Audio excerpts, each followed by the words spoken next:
Hello, hello, hello. This is Elizabeth and Elton Brewington with Discover Brightside, the video podcast that you all love so much. So don't forget to hit the subscribe button because that shows that you like this channel and it keeps us alive. I'm so delighted because, as you know, this channel has a lot of authors and we have a lot of people that like to read. And one of our goals is literacy. So we feel like when you actually meet the author, you're going to buy their book and you're going to read it.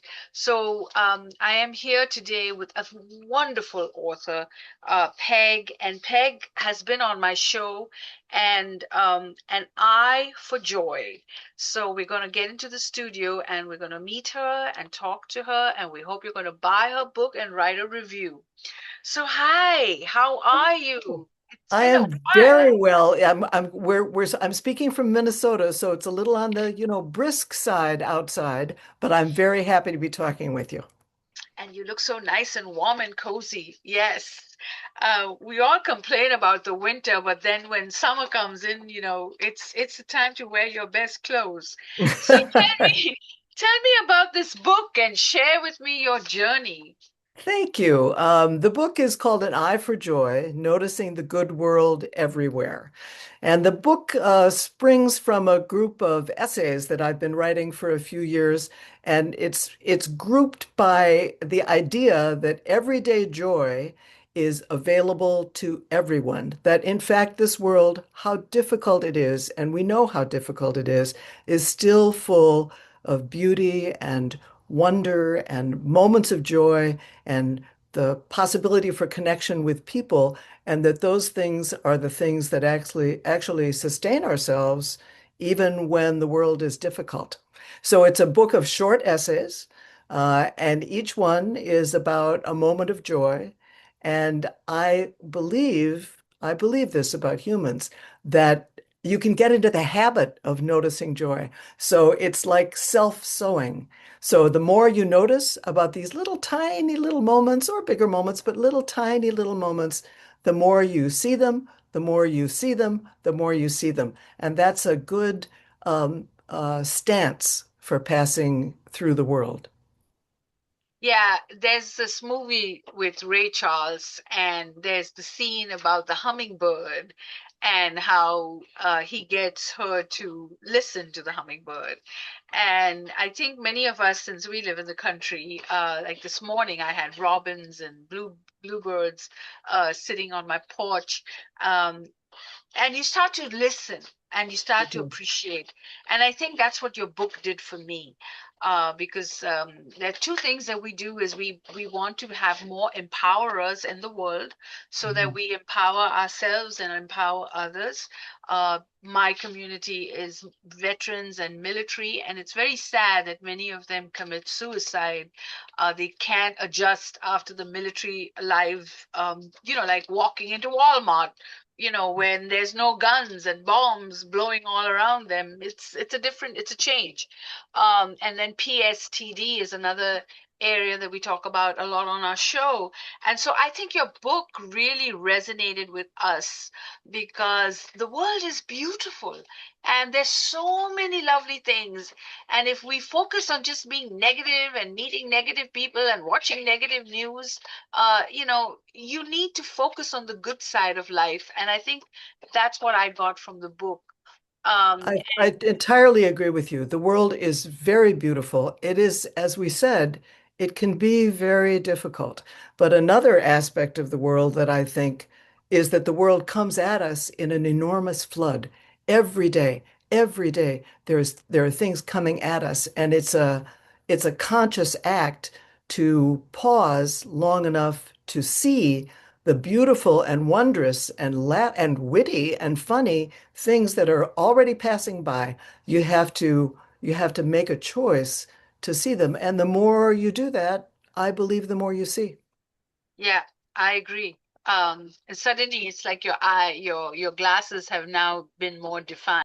Yes. So you actually have a lot of things in our rapid fire, so we'll get right to it. But in the meantime, I want everybody to get the book. It's called An Eye for Joy. It's available on Amazon, and it will soon, there you go. And it will soon be available, at the Brightside store in time for our women's conference that's coming up, and we actually are doing some fabulous things with the channel. So we hope you will join us. The 12th, we have an academic group that's going to talk about vaccines and the importance of keeping track of them. And then we have a former recruiter who's going to give you tips and advice on getting hired. And then we have our whole day session on the 19th. So we will definitely be talking about your book. We'll definitely have your book in our bookstore as well as our featured book for the month. I think it's a must for every woman. And Peg, you're right. We are not living in normal times. We're We are not. not living in normal times. So you should appreciate every breath, every moment that we have. That's And the other thing I would say about it, Elizabeth, if I may interrupt you, is that it's contagious. When you see more beauty in the world, somehow other people are allied with that idea. I've spoken to a lot of people since this book was released in November, and inevitably there are people in the room who say, "I feel the same way. I feel the same way." It's a good reminder to remember to notice the beautiful things because they're there. During COVID, Elton and I would go to the food bank, pick up food, and then Mhm. distribute it to different people, especially seniors, because they were homebound and they couldn't get to the grocery stores. Um, and then people saw us doing it, and then Mhm. they decided, oh, I have like 20 friends. I could fill my car with boxes of food and start to distribute it. And soon we had like a whole little distribution center. And Elton had this 85-year-old woman who had her whole neighborhood. So as soon as he arrived, it was like a little truck that arrived, and everybody came to get their boxes. And I just said, it was amazing how good can just expand. And suddenly, from two people, you now have a power of the whole community getting involved with helping neighbors and feeding neighbors, and just doing what they're supposed to do. That's really a good way to say it. Good can expand, and Yeah, it expands regardless of the presence or absence of COVID. There is yeah, plenty of capacity in the world, plenty of need in the world for what you're describing. yeah, yeah. So do some good today. There's lots of things you could be doing. You could call someone up. You could Mhm. open the door for someone. You could help someone with their groceries from the store into their car. There's a lot of good you could do. You could smile more. And so there's a lot in this book that I think you absolutely should get. So, um, an eye for joy, and make sure you get it, and we'll make sure that you have the information available to you. So thank you for watching Discover Brightside, and write a review. All right.